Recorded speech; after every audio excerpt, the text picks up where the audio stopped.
Hello everyone, I'm Polly and today we're continuing to work on Yuka Village. Today we're working on the area behind the resident services and also to the right, the area right next to the beach that I started to work on last week but I didn't really finish. And today we're going to place houses. And these houses are going to be decorated as houses. They won't be any type of commercial building. And, I struggled a little bit to figure out what to do on the right area that I was talking about right next to the beach, because that is a big area and I didn't really know how to fill it. I also had to have in consideration that it is supposed to be the train's tunnel, like the train goes into a tunnel and that's that area. So it wasn't really easy to work on that area, but we're not there yet. I'm right now working on the area behind the resident services. I think I referenced in the last bit build where we worked on the entrance area, like the area in front of the resident services. I think that I mentioned that behind it there would be villager houses, most probably, and that's what ended up happening. I just have a street, a road, and a street, right? And the houses are back there, and this whole area felt too straight, like in the first level, the ground level, there weren't a lot of cliffs or anything. It's kind of hard for me personally to add cliffs on a more city or town core area or island, because if we could customize the ramps so it could be a road or some sidewalk, that would be so awesome. But because we can't do that, it's kind of hard for me sometimes to find ways to bring some height to my builds. So I decided to have this tiny neighborhood kind of situation where there's two villager houses on the ground level, and those are Genji's and War Junior's houses. And up there we have Kabuki and Marcel. And because Kabuki and Marcel have this very specific look, Kabuki because of the Kabuki theater, and Marcel in my head is kind of in the same line. I'm probably saying the stupidest thing ever, but they look very theatrical to me. So I decided to put their houses together up there, and they run this little, it's not really a business, it's more of a hobby where they perform shows for Yuka and Kaede residents. So it's just a little fun fact, I guess, and it will make more sense once I show you Kabuki's interiors. In my head, they both live at Marcel's house, and then Kabuki's house is the place where they perform their shows. But before we dive into some interiors, because I always leave that part towards the end of the video, I'm here just working on a little parking lot next to a little combini, just a fake building. I needed to fill in some space on this area, and I decided to have a little fake building. Nothing special. I've done this before in other islands, so it was just an easy way to fill in this space. This doesn't look like a big area, but it actually is. So sometimes it's hard to come up with some fillers for bigger areas and for smaller areas. Also, don't ask me why fauna and Crackle. Oh my god, Spork or Crackle. I was mixing both names and it was not sounding well. They were fighting over there, and I don't know what that fight was about, but they were all happy afterwards, so I don't know. Here I'm working on Marcel's and Kabuki's area, by the way, and I just did more these their houses look a little bit more rural than the whole ground level.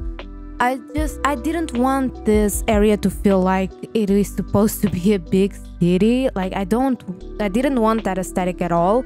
I wanted this to still feel like a small town kind of thing. So I decided to add a little garden next to their houses because maybe they both share this passion for theater and also for, you know, produce and having a garden, maintaining a garden. I don't know.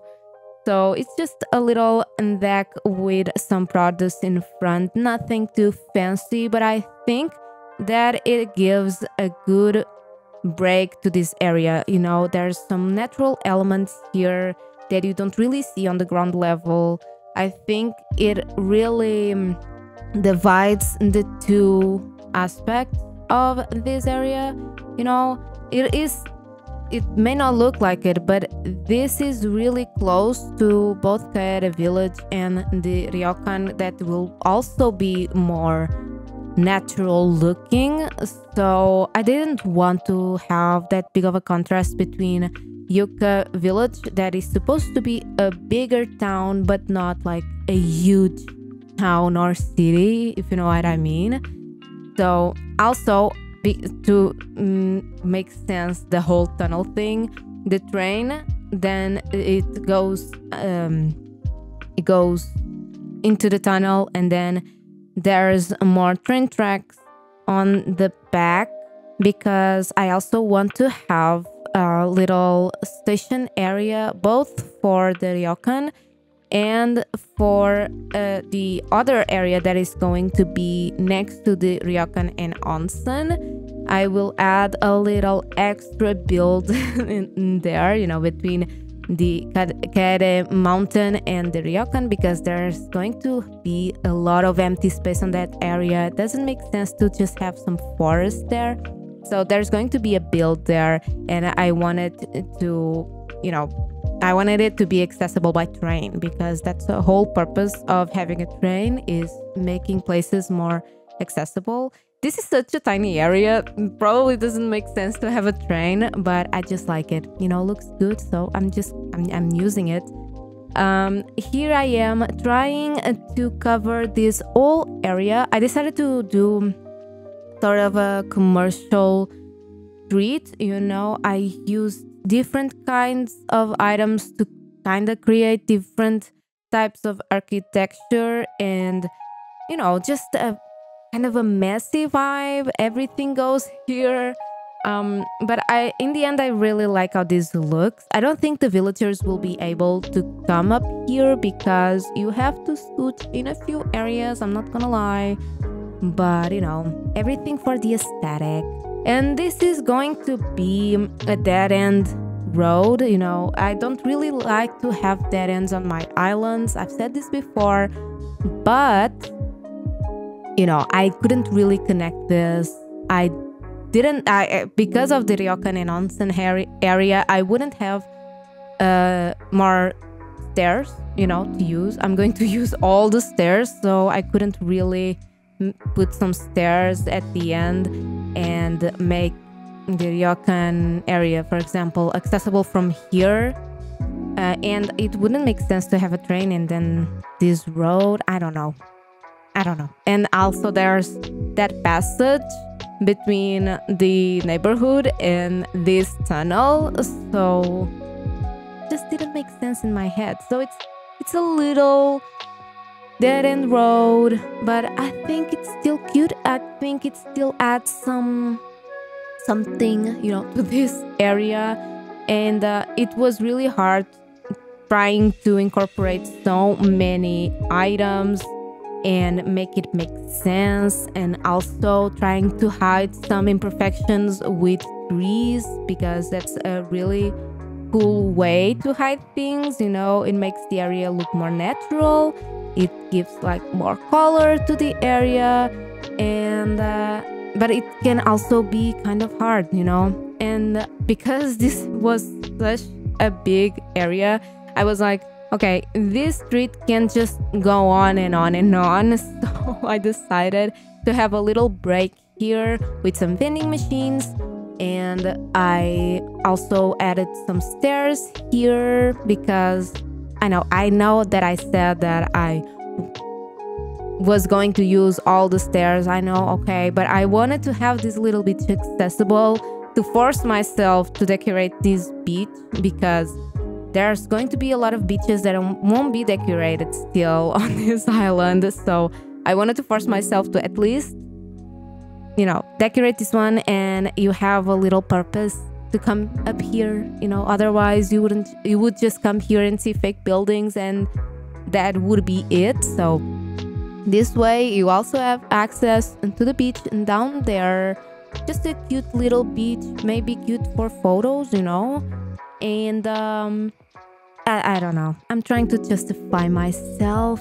I just needed a break, you know, from so many buildings. And also I like how the buildings are there, like facing the forward, you know, not on the side. I don't know, I feel like it's a good dynamic area, and at least you have something else to look at, you know. I did block the passage to the rest of the beach, so you only be able to access this tiny little corner of the beach. But, you know, at least it's something. I feel like it's a cute place to take photos, you know. And I will probably decorate the beach that you can see on the other side of the river mouth, just for aesthetics, just so it doesn't look like there's nothing going on there. And also decorate the beach that you can access. You know, you can access the beach on the south, you know, in front of the convenience store, but that whole area next to that street full of fake buildings won't be accessible. But I will still decorate it for the aesthetic. But we're now decorating some interiors, starting off with Genji. I didn't really know what to do with these interiors because I've already decorated so many Japanese-inspired interiors, but I made his interiors a little bit less traditional than other interiors that I've done on this island, because he lives on the bigger city, not city, the bigger town. So it makes sense to have not super modern house, but a little bit more modern than other houses that are on the mountain. Also, it looks he looks like a young dude, you know. It doesn't look old, so I don't know, I just wanted to give him a cozy space. I really tried to include this kotatsu. I don't know, I should have figured it out that it's not working. I eventually do, okay? I eventually replace it with a couch, and I think it looks way better. I was also able to include so much on this tiny house. For this one, it didn't really matter if it was a big house or not. It's a house in a town, so houses in towns can be pretty small. So I gave him a whole apartment. There isn't like fake doors or anything. This is like what you see is what you get kind of deal. But I'm really happy with how it turned out. It is tiny, there isn't a lot of space for a lot of decor, but I still think that it's cozy enough and it's cute. Oh, I have a fake window there. That's the only fake thing, I guess. But I think his house came out super, super cute. Probably not the aesthetic that you would think would fit Genji, but I don't know. I think it looks really nice. and cozy, and I think it makes sense for the type of house that it is. And I've sometimes I forget to add some sound effects, but I feel like those are a good way to make the homes feel fuller when you visit them. So I try to remember that here. Here we have another interior. This one is a little bit more traditional. You know, Ward Jr. looks a little bit older than Genji, so I gave him a more traditional interior. And also, this is not the only room in this house. This house is supposed to be bigger. That's why there's the shoji doors. This is like the main room where he hangs out and watches TV and has some meals. And honestly, from all the interiors that I've done on this island, I think this one is my favorite. It just looks so cozy, so chill, you know. It's just vibing. He has these little plants. I put the drying clothes there because if you see the exterior of the house, there's a tiny deck with a laundry machine. So that's why, like, he has his laundry like drying inside. I don't know, I felt like it looked cute, and it filled that little corridor situation there. And I don't know, I feel like, I don't know, maybe it's the color combination or something. I just feel like this house is so cozy. I don't know, I really like this one. Let me know, what do you think? Is this your favorite interior? Do you like any other interior better?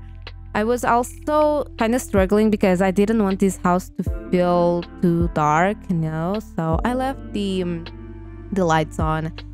Here we have another interior. I used the same door as I used on Fauna's house, but like a different layout for the window. I don't know if I like it, you know. For now it's staying like that.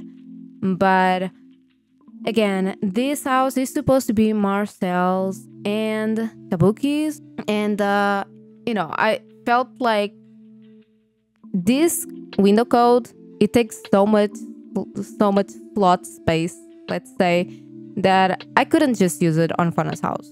I had to use it somewhere else. So this is the house that I decided to use it because it is more, you know, not rural, but, you know, less fancy, I guess.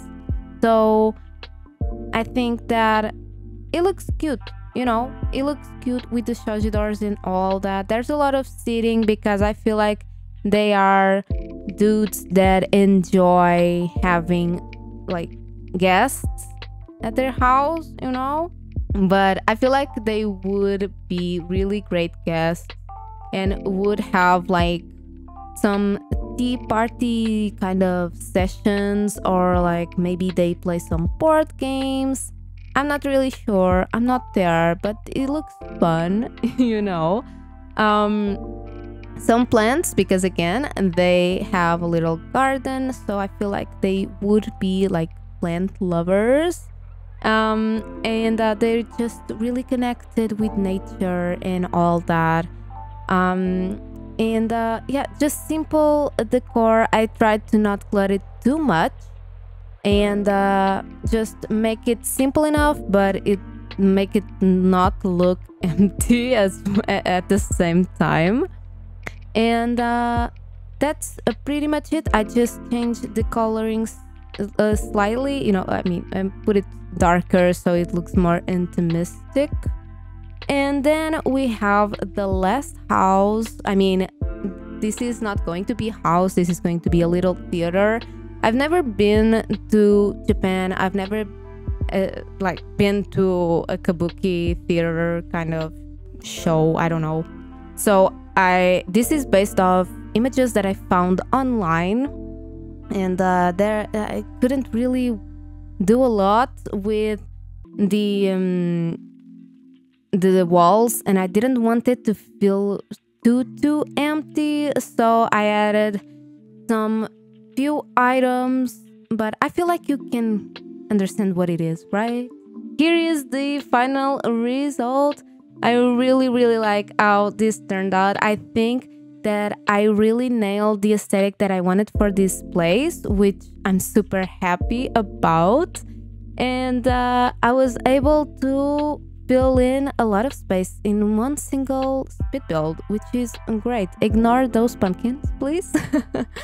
Thank you so much for watching. I hope you enjoyed this speed build. I hope you're enjoying this island. We're getting super close to finishing it, which sounds crazy because I feel like I just started this island, but I'm really loving it. And there's probably going to be like 3 more speed builds on this island. So be sure you're subscribed so you know when I post the next speed builds. And until then, you can watch or rewatch the other areas that I've created on this island. And thank you so much for watching, and I hope to see you next time. Bye!